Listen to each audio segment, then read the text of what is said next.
حمد و ثنا اللہ وحدہ لا شریک کے لیے، درود و سلام سید الانبیاء جناب محمد رسول اللہ صلی اللہ علیہ وسلم کی ذات گرامی پر۔ دنیا میں بہت ساری مخلوق نسل انسانی کی صورت میں موجود ہے،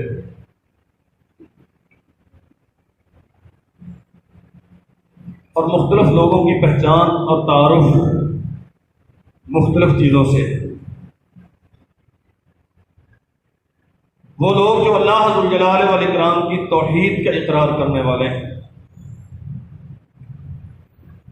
اور جناب نبی محترم سیدنا محمد رسول اللہ صلی اللہ علیہ وسلم کی رسالت و ختم نبوت کو مانتے ہیں، ان کی پہچان ساری دنیا سے بالکل مختلف اور جدا ہے۔ صحیح مسلم میں سیدنا عبداللہ ابن عباس رضی اللہ تعالیٰ عنہ کی روایت موجود ہے۔ مدینہ منورہ سے باہر مقام روحا پر چند صحابہ کرام کی معیت میں نبی کریم صلی اللہ علیہ وسلم تشریف فرما تھے، اور کچھ لوگ وہاں ان سے ملاقات ہوئی۔ وہ رسول اللہ صلی اللہ علیہ وسلم کو چہرے سے پہچانتے نہیں ہیں، اور نبی کریم صلی اللہ علیہ وسلم ان سے آگاہ نہیں ہے کہ یہ کون ہے۔ آپ نے ایک سوال کیا ہے ان سے، فرمایا من القوم، کس قوم سے تمہارا تعلق ہے؟ دنیا میں لوگ اپنی برادری سے، اپنے خاندان سے پہچانے جاتے ہیں، اور یہ ٹھیک بھی ہے، لیکن جب معاملہ بین المذاہب ہو، اقوام عالم کے درمیان، تب آپ کی حیثیت کیا ہے دنیا میں؟ آپ اپنے خاندان کی طرف منسوب ہیں، آپ کا تعارف آپ کی برادری ہے، آپ کا تعارف آپ کے بڑوں کا نام ہے۔ من القوم، کس قوم سے تعلق ہے؟ صرف ایک لفظ میں جواب دیا ہے، المسلمون، مسلمان۔ نبی محترم صلی اللہ علیہ وسلم نے آگے کوئی سوال کیا ہی نہیں۔ اس کا معنی کیا ہے؟ جب آپ اسلامی کمیونٹی میں ہیں، وَجَعَلْنَاكُمْ شُعُوبًا وَقَبَائِلَ لِتَعَارَفُوا، پھر آپ کے باپ کا نام، آپ کی برادری اور قبیلے کا نام آپ کا تعارف ہوگا، لیکن جب آپ بین الاقوامی برادری میں ہیں تب آپ کا تعارف کیا ہے؟ اسلام۔ اور یاد رکھو میرے بھائیوں، یہ نظریہ اللہ ذوالجلال والاکرام کی توحید کا نظریہ، محمد کریم صلی اللہ علیہ وسلم کی ختم نبوت پہ ایمان، دنیا میں سب سے بڑا ذریعہ ہے رشتہ بنانے کا اور رشتہ توڑنے کا۔ جس نے مان لیا وہ اس برادری کا فرد ہے، جس نے نہیں مانا وہ ایک ماں کے پیٹ سے جنم لینے والے دو بھائی کیوں نہ ہو۔ یاد ہوگا معرکہ بدر میں جناب مصعب بن عمیر رضی اللہ عنہ کے بھائی کو کسی مسلمان نے پکڑ لیا۔ مصعب کا پاس سے گزر ہوا، فرمایا کس کے باندھنا، اس کی ماں کے پاس بڑا پیسہ ہے۔ حقیقی بھائی، وہ کہتا ہے مصعب کیا تیری اور میری ماں ایک نہیں؟ ہاں کتاب و سنت کا دائی بیت الحکمہ۔ نہیں، میرا بھائی تو نہیں ہے، میرا بھائی وہ ہے جو تجھے باندھ رہا ہے۔ اور میرے عزیز بھائیوں، کبھی اس پہ تدبر کیا ہو ہم نے؟ وہ معاشرہ جسے آپ اسلامی معاشرے کی بنیاد قرار دیتے ہیں، جن کی زندگی کو سرور کونین صلی اللہ علیہ وسلم نے ہمارے لیے بطور مثال پیش کیا، جن کے عقائد و نظریات کو اللہ ذو الجلال والاکرام نے ہمارے لیے معیار ایمان قرار دیا، کیا رشتے ہیں ان کے آپس میں؟ جناب ابو بکر کا حقیقی بیٹا کہتا ہے بدر کے میدان میں آپ بارہا میری تلوار کی زد پہ آئے، باپ سمجھ کے میں نے چھوڑ دیا۔ فرمایا تو ایک بار میری تلوار کی زد پہ آتا نا، بیٹا سمجھ کے چھوڑتا نہیں، محمد کا دشمن سمجھ کے تحقیق کر دیتا صلی اللہ علیہ وسلم۔ اور کیا دنیا اس حقیقت سے ناآشنا ہے؟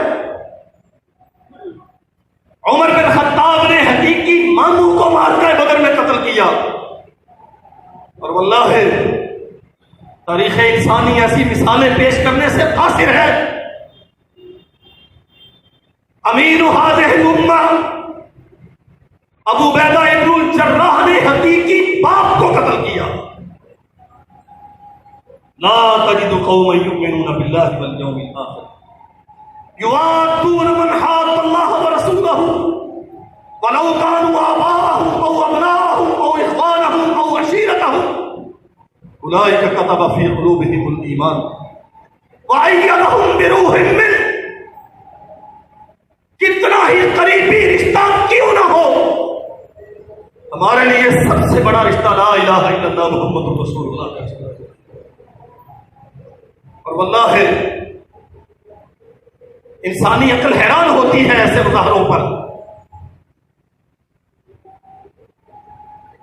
کبھی چشمے کائنات نے یہ منظر دیکھا نہیں ہوگا،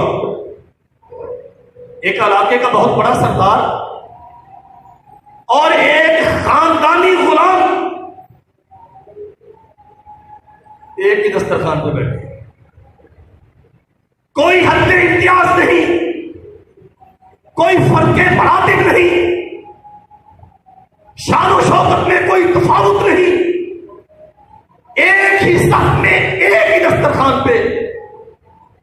اور چیچا وطنی کے بھائیوں بہت توجہ سے، سلمان فارس سے آئے، مکہ اور مدینہ میں کوئی رشتہ دار نہیں ہے ان کا۔ بلال حبشہ سے آئے، کوئی بلڈ ریلیشن خاندانی تعلق کسی سے موجود نہیں۔ ابو ہریرہ یمن سے آئے، ابن حارثہ سے بکتا بکاتا غلامی کی صورت میں، اور آج کیفیت کیا ہے کوئی پہچانتا ہے؟ وہ عزت و شان جو ابو بکر کو حاصل ہے، اللہ کی قسم وہی بلال کو بھی حاصل ہے۔ کس چیز نے سب کو برابری دی ہے؟ غلاموں کو سرداریاں کس نے عطا کی؟ اور میں کبھی حیران ہوتا ہوں، ایک وقت تھا ایک کمزور بھوک کا مارا نحیف و نثار جسم مدینہ کے گلی میں شاہراہ پہ بیٹھا ہے۔ عمر بن خطاب تو گزر ہوا، کہتے حضرت ایک سوال کا جواب چاہیے۔ وَيُطْعِمُونَ الطَّعَامَ عَلَى حُبِّهِ مِسْكِينًا وَيَتِيمًا وَأَسِيرًا۔ اس کی تفسیر کیا ہے؟ ابن الخطاب نے تفسیر بیان کی، آگے چلتی ہے۔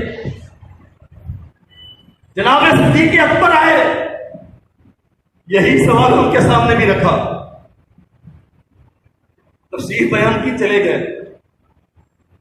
اتنے میں سرور کونین محمد رسول اللہ صلی اللہ علیہ وسلم ہے۔ حضور انتظار میں بیٹھا ہوں، مسئلہ نہیں سمجھ آ رہا۔ ابو ہریرہ پوچھو، کہا وَيُطْعِمُونَ الطَّعَامَ عَلَىٰ حُبِّهِ، اس کا معنی کیا ہے؟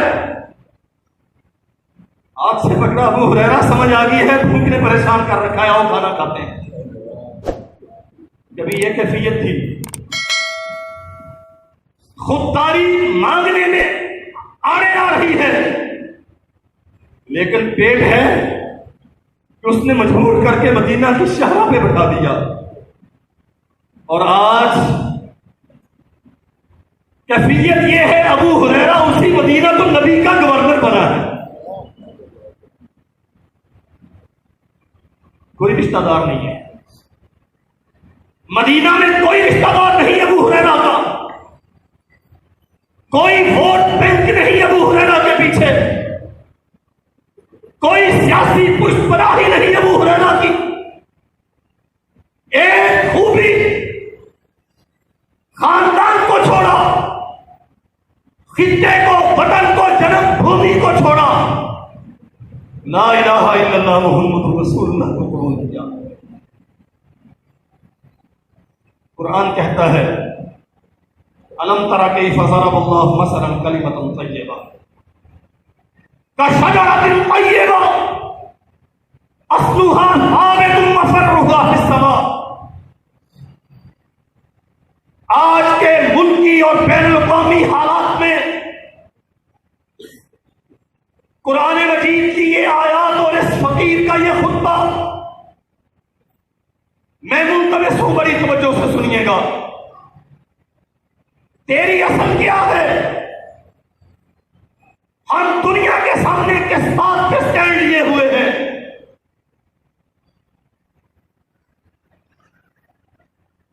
ساری دنیا دشمنی پہ، سارے ہی مٹانے پہ تلے ہوئے، اور اس کے باوجود یہ دیوانے محمد عربی صلی اللہ علیہ وسلم کے دامن محبت سے چپٹے ہوئے۔ یہ وعدے تھے ان کے پاس، مثلا کلمۃ طیبہ کشجرۃ طیبہ، یہ کلمہ جو تم نے پڑھا ہے، جس کی بنیاد پہ تم ایک قوم بنے ہو، جس کے نتیجے میں مسلمان کہلاتے ہو، وہی کلمہ جسے پڑھ کے مکہ کے بڑے بڑے بت پرست جنت کے مالک بنے، وہی کلمہ جسے پڑھ کے تلوار ہاتھ میں تھامی تو سلطنتوں کی سلطنتیں زیر و زبر کر کے رکھ دی، وہی کلمہ جس کے غلبے کے لیے آج سے 70-72 سال قبل آپ نے، آپ کے آبا نے یہ سرزمین لی۔ کلمۃ طیبۃ کشجرۃ طیبہ، آسمان کا رب کہتا ہے یہ کلمہ ایسا ہے جیسے پاکیزہ درخت ہوتا ہے، اصلها ثابت وفرعها فی السماء، جس کی جڑیں زمین میں اتنی گہری کہ زمانے کی کوئی مخالفت اس درخت کو کبھی ہلا نہیں سکی۔ اور یاد رکھو میرے بھائیوں، پریشانی ہوتی ہے نا، حالات بڑے خراب ہیں، معلوم ہے، میں بھی جانتا ہوں حالات خراب ہیں، لیکن یاد رکھو حالات کی ان تمام تر خرابیوں کے باوجود وہ ایمان و یقین جو اس کلمے پر عقیدے کے نتیجے میں تمہیں حاصل ہے، اللہ کی قسم کائنات میں کسی کو نہیں ہے۔ اور وہ یقین کیا ہے؟ فسوف نؤتیہ اجرا عظیما، دنیا میں زندہ رہیں گے اس یقین کے ساتھ کہ محمد عربی کا دین دنیا میں قائم کریں گے۔ آپ انشاءاللہ نام ہی کہیں گے تو یہ ہوگا۔ بات سمجھ آ رہی؟ ہاں جی، یوں نہیں، ایسے بولنا مناسب نہیں ہے، لیکن جب خطیب بلائے تو پھر بولنا بھی چاہیے۔ بات سمجھ آ رہی؟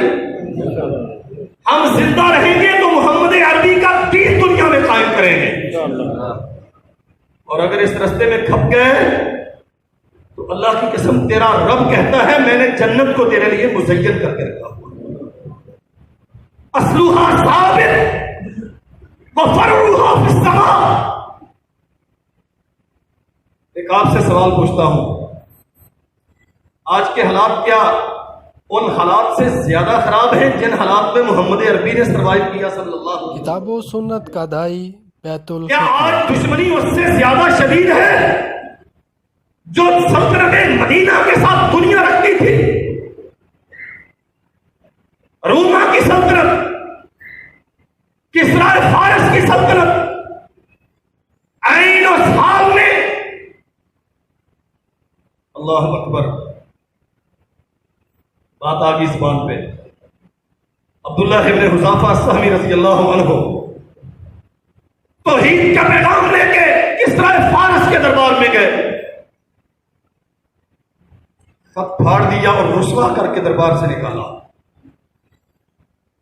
بڑے دل گرفتہ واپس آئے، حضور اس بدمعاش نے آپ کا خط پھاڑ دیا، کہا نہیں، اس نے تیرے نبی کی طرف سے جانے والا پیغام توحید نہیں پھاڑا، اللہ ذو الجلال والاکرام نے اس کی قسمت کا پتہ پھاڑ دیا۔ یہ بڑا غصے میں، اہل سیر نے مختلف واقعات لکھے، لکھا ہوا تھا من محمد رسول اللہ الی کسرا، بعض نے لکھا اس بات پہ ناراض ہو گیا کہ اس نے اپنا نام میرے نام سے پہلے کیوں لکھا، وہ تو اپنے آپ کو دنیا کا مالک سمجھتا تھا۔ حاکم یمن بازان کو حکم دیا فوج بھیجیے اور اسے گرفتار کر کے پیش کیجیے، آگے گرفتار کرنے والے کسرا فارس نے آپ کی گرفتاری کا آرڈر دیا ہے۔ یمن اس وقت پرشین امپائر کا، کسرا فارس کا ایک صوبہ تھا۔ میں اچھا گرفتار کرنے آئے ہو، رات گزارو محمد کی مسجد میں صلی اللہ علیہ وسلم، کل بات کریں۔ تشریف لائے، وہ پھر حاضر ہو گئے، آپ کی گرفتاری کا آرڈر ہے، آپ کو لینے آئے۔ فرمایا مجھے لینے آئے اس کے حکم پہ، کسرا فارس کے حکم پہ؟ فرمایا سنو، ان ربی قتل ربک، تم کسرا کو رب مانتے ہو، میں آسمان والے کو رب مانتا ہوں، میرے رب نے تمہارے رب کو قتل کر دیا ہے۔ اب رسل و رسائل کے یہ ذرائع نہ تھے، خبر پہنچانے کے یہ وسائل نہ تھے، لمبی بات ہے۔ حاکم یمن بازان صرف اس بات پہ مسلمان ہوا، عین ان لمحوں میں جب محمد عربی کی زبان سے یہ ارشاد ہو رہا تھا کہ کسرا فارس کو اس کے بیٹے نے قتل کر دیا، حاکم یمن نے تحقیق کی تو پتا چلا کہ تب وہ قتل ہو چکا تھا۔ اس نے کہا جو اتنی جلدی خبر دیتا ہے کہ ایک گورنر کو خبر نہیں ہوئی، ایک عام انسان کو خبر ہو گئی، وہ عام نہیں ہے، وہ واقعتاً اللہ کا سچا نبی ہے۔ اسی بات پہ کلمہ پڑھا، اور تب محمد رسول اللہ صلی اللہ علیہ وسلم نے ایک بات ارشاد فرمائی تھی، انہوں نے تعجب کیا، ہمارے بادشاہ کو کون مار سکتا ہے؟ اسے کس نے مارنا ہے؟ ساری دنیا جس کے گھوڑوں کے نیچے اپنی قالین بچھاتی ہے، اسے قتل کون کرے گا؟ فرمایا سنو، ان دینی و سلطانی سیبلغ ما بلغ کسرا وینتہی الی منتہی الخف والخافر۔ تم ایک کسرا فارس کی جان کی بات کرتے ہو، میں اللہ کا سچا نبی تمہیں بشارت دیتا ہوں، میرا دین بھی اور میری حکومت بھی وہاں تک پہنچے گی جہاں کسرا فارس کی آخری حد ہے۔ وینتہی الی منتہی الخف والخافر، اور فرمایا کسرا فارس کی حکومت کی کیا حقیقت ہے؟ جہاں آسمان پہ طلوع ہونے والے سورج کی شعاعیں جاتی ہیں، جہاں رات کے پھیلے ہوئے پروں کی تاریکی پہنچتی ہے، محمد کا دین بھی، محمد کی حکومت بھی وہاں تک پہنچے گی۔ میرے عزیز بھائیوں، ہم نے یہ وطن لیا، یہ آزادی کے دن ہے نا. میں اس حوالے سے چند ضروری باتیں آپ سے شیئر کروں گا. ہم نے یہ وطن لیا 14 اگست 1947 کو. ہمارا 14 اور 15 کی درمیانی رات 12 بجے اعلان ہوا آزادی کا. آئیں تھوڑا سا پیچھے چلتے ہیں. یہ وطن سارا ہی آپ کا تھا، اور اگر آپ اجازت دیں تو میں عرض کروں انشاءاللہ سارا ہی آپ کا ہے. بہت توجہ کریں گے تو سمجھ آئے گا.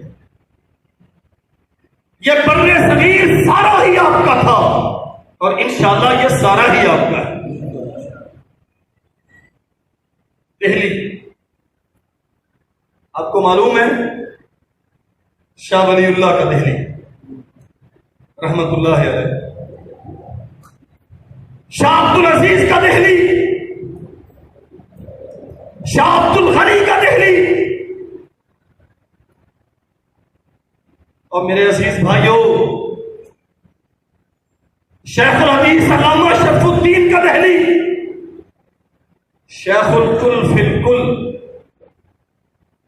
بر صغیر پاک و ہند میں سب سے بڑی مسند حدیث.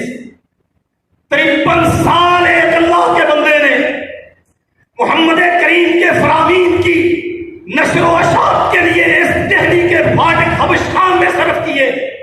سید نذیر حسین محدث دہلی کا دہلی. یہ دہلی قطب الدین ایبک کا، علاء الدین خلجی کا، ظہیر الدین بابر کا، اور احمد شاہ ابدالی کا. یاد رکھو یہ آپ کی تاریخ ہے. اللہ میں حیران ہوتا ہوں،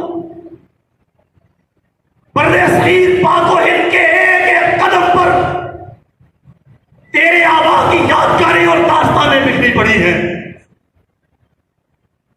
یہ وطن لیا اسلام کی تجربہ گاہ بنانے کے لیے،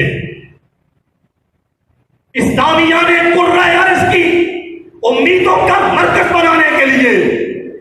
وگرنہ انشاءاللہ تیرا رب کہتا ہے وَأَوْرَثَكُمْ أَرْضَهُمْ وَدِيَارَهُمْ وَأَمْوَالَهُمْ وَأَرْضًا لَمْ تَطَئُوهَا. اور دوسرے مقام پہ فرمایا وَلَقَدْ كَتَبْنَا فِي الزُّبُورِ مِن بَعْدِ الذِّكْرِ أَنَّ الْأَرْضَ يَرِثُهَا عِبَادِيَ الصَّالِحُونَ. یہ زمین ساری اللہ نے اپنے توحید کے علمبرداروں کے لیے بنائی. 1826 ہمارے ہاں تحریک آزادی پاکستان بچوں کو پڑھائی جاتی تھی، اپنی پڑھائی جاتی. اور میں آپ سے التماس کروں گا، والدین سے، آپ کے اسکول کا سلیبس کیا ہے مجھے اس سے غرض نہیں. آپ کے مدرسے کا خطیب اور مولوی آپ کو کیا دین سناتا ہے. آپ کا فرض منصبی ہے کبھی شام کے جھٹپٹے میں کارٹونوں کا ریموٹ آف کر کے اپنے چھوٹے بچے بیٹے اور بیٹی کو اپنے سینے میں بٹھا کے وہ داستان سنایا کرو جو 72 سال پہلے چشم کائنات نے اس بر صغیر میں دیکھی تھی. آج میں آپ کو سنانا چاہتا ہوں 1826 بریلی کا ایک سید احمد رائے بریلی سے نکلا، دہلی میں آیا. شاہ عبد العزیز محدث دہلوی کی مسند حدیث بچھی ہوئی ہے، پڑھنے بیٹھ گیا. حوالے کی پوری ذمہ داری کے ساتھ عرض کرتا ہوں، چند ماہ لگے پڑھنے میں، دل نہیں لگتا، دن میں سکون نہیں، راتیں بے چین ہیں. استاد نے پہچانا احمد مسئلہ کیا ہے، کہا ہندوستان دارالکفر ہے، خون جوش مارتا ہے، توحید کی غیرت ٹکنے نہیں دیتی. میں چاہتا ہوں کچھ ایسا کروں کہ اسلام کو پھر سے وہ عظمت ملے. اور اسی شاہ عبد العزیز محدث دہلوی کا پوتا بھتیجا شاہ ولی اللہ کا بطور واللہ ہے میں حیران ہوتا ہوں سرزمین بر صغیر میں اس زمانے میں اتنی عظمت کسی اور خاندان کو نہیں تھی جتنی اللہ نے سے عطا کی۔ عرب کے بڑے بڑے علماء اس خاندان سے سند حدیث دینے کے لیے آیا کرتے تھے۔ لوگ دیکھتے ہیں دہلی میں بہنے والے دریا کی تپتی ہوئی ریت پہ ایک جوان روحانات ننگے پاؤں بھاگتا ہے، شہزادوں جیسی شکل و شباہت رکھنے والا، بادشاہوں جیسی خاندانی وجاہت رکھنے والا شاہ اسماعیل اور چیچا وطنی کے باسیوں، کیا چیز تھی جس نے شاہ اسماعیل کو اور شاہ سید احمد کو نکالا تھا دہلی اور رائے بریلی سے، شکارپور اور سکھر سے ہوتے ہوئے، بی بی خان اور ڈیرہ اسماعیل خان سے ہوتے ہوئے؟ آج ہمارے لوگ جاتے ہیں سیر کرنے، کہاں؟ گلیات میں۔ آج آپ کو بتاتا ہوں، اللہ آپ کو موقع دے آئندہ جانا تو اس نقطۂ نظر سے جانا، مری سے آگے گلیات کی طرف اترو، یہ سارا علاقہ سید احمد شہید کا فتح کردہ علاقہ اور حاملین کتاب و سنت کا علاقہ، اہل الحدیث مسلک رکھنے والوں کا علاقہ، آج بھی 1 سال کم و بیش اس علاقے میں رہے۔ کبھی آپ نے توجہ کی ہے کیا لینے آئے تھے؟ کیا دہلی کی مسند ان کے لیے کافی نہ تھی؟ کیا رائے بریلی کی گدی سید احمد کے لیے کافی نہ تھی؟ اللہ اکبر، اللہ کی قسم اہل سیر نے لکھا اس پاکستان کی بنیاد کی بات کر رہا ہوں، یہ ملک وجود پذیر کیسے ہوا؟ شاہ اسماعیل شہید رحمت اللہ علیہ وہ شہزادوں جیسی جوانی رکھنے والے اس وطن کی آزادی کے لیے، تب پنجاب میں رنجیت سنگھ تھا اور باقی بر صغیر میں انگریز تھا، ان کے خلاف لڑنے کے لیے، لا الہ الا اللہ محمد الرسول اللہ کی علمبرداری کے لیے حالت یہ ہو گئی تھی،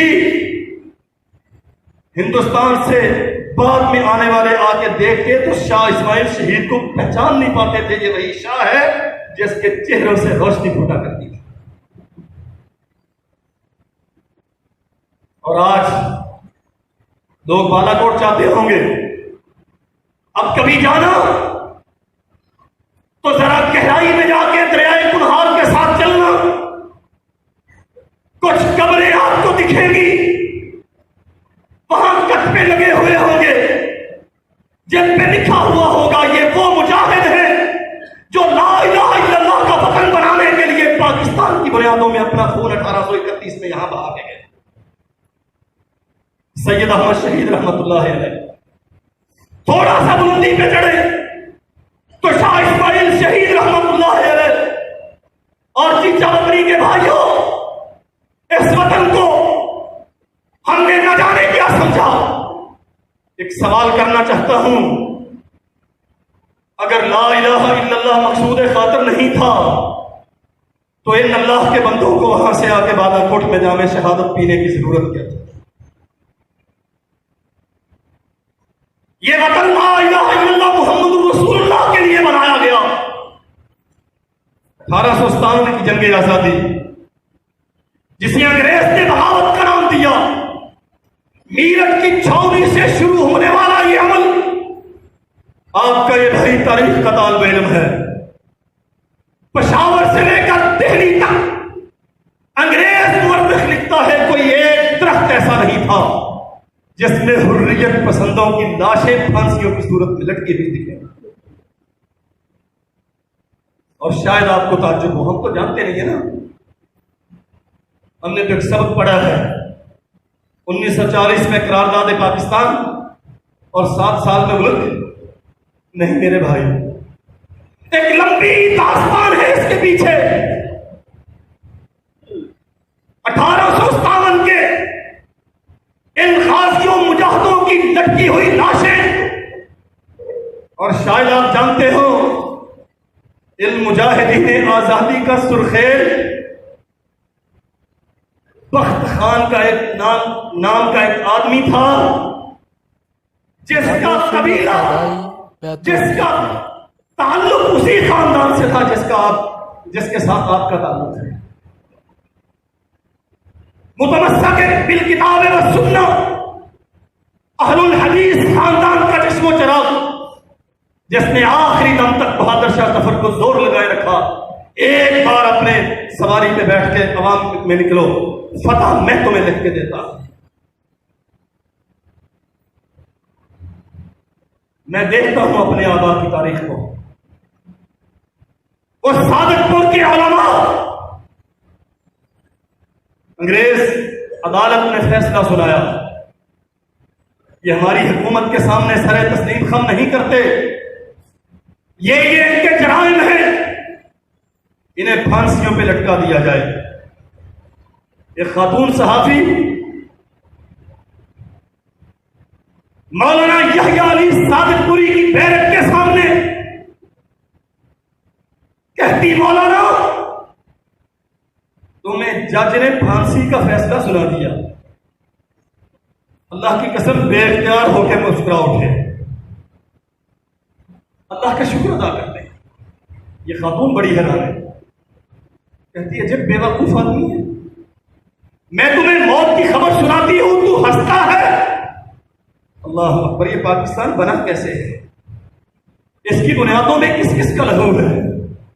میرے آبا کا، علماء کا، حاملین کتاب و سنت کا، لا الہ الا اللہ محمد الرسول اللہ کے لمبرداروں کا. کہا تو اصل میں اس لذت آشنائی سے محروم ہے نا جو مرتبہ شہادت کے بعد کسی مسلمان کو حاصل ہوتی ہے، اس لیے تعجب کرتی ہے. ہم تو جیتے ہی اس لیے ہیں کہ کب اس کی بارگاہ میں شہادت کا جام نوش کر کے حاضری دیں. جا کے جج سے کہا، کہتی ایسی سزا نہ دو جو ان کے لیے باعث راحت ہو. سزا تبدیل کر دی، کہتے جزائر انڈمان میں جاؤ گے، کالا پانی، عبور شورت، دریائے شور. اور مورخین نے لکھا بطور سزا حجام آیا اور مولانا کی داڑھی موڑ دی. داڑھی کے بعد ہاتھ میں پکڑے اور آنکھوں سے بے اختیار آنسو رواں ہیں. یہی تماشا گر دروازے پہ کھڑے، وہی صحافی پھر سوال کرتی ہے، گردن کٹنے کا پیغام دیا تو خوش ہوتے تھے، بال کٹے ہیں داڑھی کے تو رو دیے. شہادت مانگتے تھے، اب حوصلہ اتنا ہے کہ داڑھی کے کٹنے پہ رو دیے. کہا تو غلط سمجھی ہے، یحییٰ داڑھی کے کٹنے پر نہیں رو رہا، اپنے نصیبے پہ رو رہا ہے. یہ بال کتنے خوش نصیب ہیں جو گردن سے پہلے اللہ کے راستے میں کاٹ دیے. وہ بوڑھا جو مسند حدیث میں بیٹھ کے قال اللہ و قال الرسول کے نعرے لگایا کرتا تھا، شیخ الحدیث احمد اللہ صادق پوری، آج بھی اس کی قبر کے نشان جزائر انڈمان میں ہوں گے. اللہ قیامت کے دن اللہ پوچھے گا نا، یحییٰ تو نے زندگی کا اتنا عرصہ جزائر انڈمان میں کیوں گزارا؟ کہیں گے اللہ تیری توحید کے لیے، سرزمین ہندوستان کو لا الہ الا اللہ کی جاگیر بنانے کے لیے. اور میں سوچتا ہوں جب شیخ الحدیث احمد اللہ سے پوچھا جائے گا تجھے 92 سالی میں جزائر انڈمان میں کیوں پھینکا گیا، کہ تیری میت کو کندھا دینے والے بھی اپنے میسر نہ تھے، غیروں نے تجھے اٹھا کے دفن کیا، اور آج تو انڈمان کی زمین سے اٹھ کے میرے پاس آیا. مولانا کہیں گے اللہ تو جانتا ہے میں تو ایک بڑی مسجد کا شیخ الحدیث تھا، صرف تیرے نبی کی عظمت کے لیے انڈمان میں مجھے پھینکا گیا. وہ تھانے سر کا نمبردار جعفر جس کی زندگی کے 26 سال جزائر انڈمان میں گزرے. اور میرے بھائیوں، اللہ کی قسم میری چشم تصور مجھے دکھاتی ہے، میں تو صادق پور کی عنایت علی اور ولایت علی کو دیکھتا ہوں، جن کا شہزادوں جیسا حسن کہنا گیا، اس سرزمین بت کنا تو لا الہ الا اللہ محمد رسول اللہ کی جگہ بناتے ہیں۔ ایک لمبی داستان ہے، یہ 1-2 دن کا سفر نہ تھا کہ کسی دیوانے نے اٹھ کے نعرہ لگا دیا پاکستان کا مطلب کیا اور قوم نے لا الہ الا اللہ نے جواب دے دیا۔ یہ 150 سال کی قربانیوں کی داستان ہے۔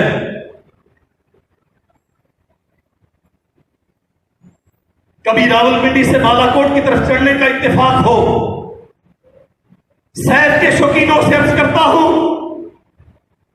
ان مقامات کو تلاش کرنا جہاں آج بھی تختیاں لگی ہوئی ہیں، یہاں وہ شہید ہوا، اور بعض مقامات ایسے اس فقیر نے دیکھ رکھے ہیں جہاں زندہ مسلمانوں کو کلمہ پڑھنے کے جرم میں ان کی کھالیں کھینچ کے ان کی کھالوں میں گھس کر دیا گیا۔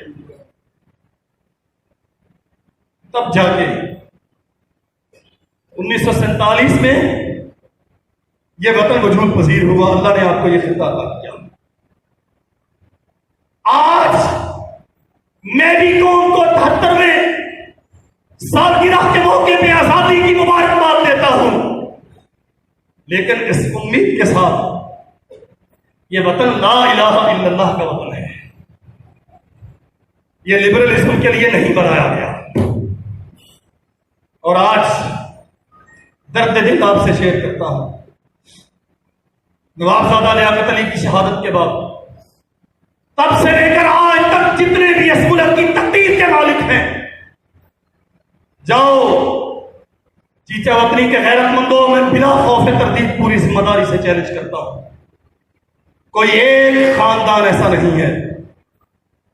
حسین شہید سہروردی وہ آخری فرد تھا ایوان اقتدار کا باسی جس کا تحریک پاکستان میں کوئی کردار تھا، اس کے بعد سے لے کر آج تک ایوان اقتدار میں جانے والے یہ چند گنے چنے خاندان، کوئی ایک حکمران ایسا نہیں ہے جس کے خاندان کا تحریک آزادی میں کوئی کردار رہا ہو۔ یہ وطن حکمرانوں کا وطن نہیں ہے، یہ وطن روٹی کپڑا مکان کے نعرے لگانے والے جو کہتے تھے اسلام ہمارا مذہب ہے، کمیونزم ہماری معیشت ہے، یہ ان کا وطن نہیں ہے۔ یہ وطن سب سے پہلے پاکستان کا سلوگن دینے والوں کا وطن نہیں ہے، یہ وطن لبرلزم کے علمبرداروں کا وطن نہیں ہے۔ اپنے آپ سے سوال کیجئے، کہاں سے آئے ہیں؟ فیروز پور سے۔ کہاں سے آئے ہو؟ لدھیانہ سے۔ بابا نے کہاں سے رخت سفر باندھا ہجرت کے لیے؟ امرتسر، جالندھر سے، پٹیالہ اور امبالہ سے، مدراس اور پٹنہ سے۔ پوچھ کے دیکھو، کس لیے؟ بڑی دکان کے لیے؟ بولو، بڑی دکان کے لیے؟ سیاسی رستہ کشی کے لیے؟ ایک MP/MLA کی سیٹ کے لیے؟ یا لا الہ الا اللہ محمد رسول اللہ کے لیے؟ آپ سے پوچھتا ہوں، ملک آپ نے بنایا ہے، شہادتیں آپ نے دی ہیں، میں نے چیلنج کیا ہے، حسین شہید سہروردی کے بعد سے لے کر آج تک کوئی آنے والا حکمران تحریک آزادی پاکستان میں ان کا کوئی کردار نہیں ہے۔ قربانیاں آپ نے دی ہیں، گردنیں آپ کی کٹی ہیں، عزتیں آپ کی لوٹی ہیں، عصمتیں آپ کی پامال ہوئی ہیں۔ اپنی نہیں کہتا، ایک انگریز راکٹ کی بات عرض کرتا ہوں، 18 لاکھ قربانیاں دی گئی سفر ہجرت میں مسلمانوں کی طرف سے، 18 لاکھ قربانیاں۔ تاریخ انسانی کی مہذب تاریخ کی سب سے بڑی ہجرت۔ مسلمانوں اس لیے اپنے آبا کی سرزمین چھوڑی تھی، بولو، اپنے باپ داداؤں کی جاگیریں اور قبریں اور یادگاریں کس لیے چھوڑی تھی؟ لا الہ الا اللہ محمد رسول اللہ۔ اس لیے میں ہمیشہ روتا ہوں، یہ لا الہ الا اللہ محمد رسول اللہ جو پارلیمنٹ کی پیشانی پہ لکھا ہوا، بہت بہتر ہے، لیکن یہ صرف پیشانی پہ لکھا نہیں رہنا چاہیے، اسے اب پارلیمنٹ کی پیشانی سے اسپیکر کے ڈیسک تک کا سفر کر دیا جانا چاہیے۔ پارلیمنٹ کا کوئی قانون لا الہ الا اللہ کے خلاف نہیں ہونا چاہیے، اور اللہ کی قسم میں پورے یقین کے ساتھ کہتا ہوں، جب اس کلمے کے احترام کے ساتھ کھڑے ہوں گے نا، کیا آپ کی فوج، کیا آپ کتاب کی و سنت کا مقننہ، دائی بیت کیا آپ الحکمہ۔ کی انتظامیہ، کیا عوام الناس جب لا الہ الا اللہ محمد رسول اللہ کے ساتھ کھڑے ہوں گے، پھر روئے زمین کی کوئی طاقت تمہارے بڑھتے ہوئے قدموں کو روک نہیں سکے۔ جناب محمد رسول اللہ صلی اللہ علیہ وسلم نے ضمانت دی، فرمایا لو ان السماوات السبع والارضین السبع فی کفۃ ولا الہ الا اللہ فی کفۃ قسمتہن رجحت بہن لا الہ الا اللہ، یہ ملک لا الہ الا اللہ کا ہے، یہ اس کلمے کی بنیاد پہ بنا، اس کلمے کے لیے بنا۔ اور آپ تو نعرہ لگاتے ہیں نا پاکستان کا مطلب کیا؟ میں یہ عرض کرتا ہوں پاکستان کا مستقبل کیا ہے؟ نہیں سمجھ رہی بات؟ پاکستان کی بنیاد بھی لا الہ الا اللہ، پاکستان کا مقصود و مطلوب بھی لا الہ الا اللہ، اور انشاءاللہ پاکستان کا مستقبل اور منزل بھی لا الہ الا اللہ، صرف چاروں صوبوں میں نہیں، انشاءاللہ پورے بر صغیر میں لا الہ الا اللہ۔ اور یاد رکھو کہ چودھری کے بھائیوں تم پہ قرض بہت ہے۔ بہت سارے ساتھی سوال کرتے ہیں کشمیریوں کا کیا بنے گا؟ 12 دن سے دنیا کی سب سے بڑی جیل 1,20,00,000 لوگ محصور ہیں۔ مشکل ہے، بہت مشکل ہے۔ فَإِنَّ مَعَ الْعُسْرِ يُسْرًا إِنَّ مَعَ الْعُسْرِ يُسْرًا، لیکن انشاءاللہ یہ رستے کھلنے کو ہیں کہ لا الہ الا اللہ کے کارواں چلیں گے۔ اس سیلاب بلاغ کا کوئی روک موڑ سکا؟ کوئی اسے نہیں روک سکا۔ لیکن صرف ایک کشمیر نہیں، آج آپ سے سوال کرتا ہوں، وہ نیٹ پہ نوجوان کنسلٹ کرتے ہیں، اسد الدین اویسی، اکبر الدین اویسی، اور پھر پیچھے نام آتا ہے حیدرآباد دکن۔ جانتے ہو حیدرآباد دکن کس کا تھا؟ پاکستانیوں، لا الہ الا اللہ محمد رسول اللہ پڑھنے والا تھا۔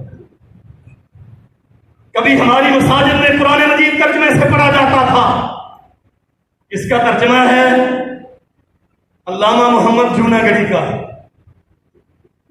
جانتے ہو جوناگڑھ آج کہاں ہے؟ اس کے نواب نے، اس کے سردار نے، والی ریاست نے الحاق پاکستان کا اعلان کیا، نظام حیدرآباد تک نے الحاق پاکستان کا اعلان کیا۔ اور اہل حدیثوں، آپ سے بطور خاص پوچھتا ہوں، نواب صدیق حسن خان بھوپالوی کا نام تو سن رکھا ہوگا۔ ہندوستان میں علم حدیث کی ترویج میں سب سے زیادہ جس بندے نے اپنی تجوریوں کے منہ کھولے، اس کا نام نواب صدیق حسن خان۔ ریاست بھوپال کے والی تھے، یہ ریاست تیری تھی، آج ہندوستان کے قبضے میں ہے۔ مدراس تیرا تھا، پٹنہ تیرا تھا۔ اجازت دیں تو عرض کروں، بنگال کو تقسیم کر کے کلکتہ اور آدھا بنگال ہندوستان کو دیا گیا، بنگال سارا ہی تیرا تھا۔ مسافری، ہم تو سمجھے تھے ہوگا کوئی زخم، تیرے دل میں تو بڑا کام رفو کا نکلا ہے۔ ایک کشمیر نہیں، ہندوستان کی 16 مسلم ریاستیں جو قانون آزادی کے تحت پاکستان کے ساتھ آنا چاہ رہی تھی، ہندوستان نے جابرانہ طور پر اس پہ قبضہ کیا۔ اور میں پورے یقین کے ساتھ کہتا ہوں، اپنے رب پہ کامل بھروسے کے ساتھ عرض کرتا ہوں، انشاءاللہ غلامیوں کی زنجیریں ٹوٹیں گی انشاءاللہ۔ اب تھوڑا ایسا انشاءاللہ نہیں بڑا ہوگا کام، غلامیوں کی زنجیریں ٹوٹیں گی۔ اس وطن کو لا الہ الا اللہ کا وطن بناؤ،